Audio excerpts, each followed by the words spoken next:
Не сообщайте никому какие-либо СМС-коды и пароли. С помощью них аферисты взламывают аккаунты в госуслугах и получают доступ к документам, после чего оформляют на имя жертв кредиты.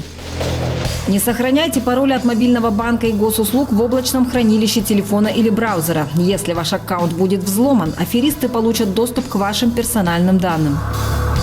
При отказе от услуг оператора сотовой связи открепите свой номер телефона от всех личных кабинетов, мобильных банков и аккаунтов в соцсетях. В случае, если мошенники завладеют вашей старой сим-картой, они смогут воспользоваться ею для доступа к вашим персональным данным. При поиске в интернете официальных сайтов магазинов, банков или других организаций пользуйтесь российским поисковиком и ищите сайт с галочкой. Не переходите по сомнительным ссылкам, даже если они были отправлены вам знакомыми. В них может скрываться вирус, способный передать все ваши данные кибераферистам.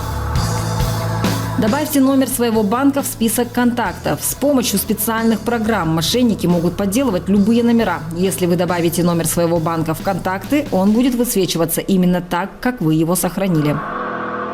При возникновении любых вопросов или сомнений всегда перезванивайте на официальный номер организации, набрав его на клавиатуре самостоятельно. Только так вы сможете быть уверены, что собеседник не мошенник. При разговоре по телефону не поддавайтесь эмоциям. Задача мошенников – ввести вас в состояние паники, чтобы вы не могли объективно оценить ситуацию. Лучше всего прекратить разговор и перезвонить близким для уточнения информации самостоятельно.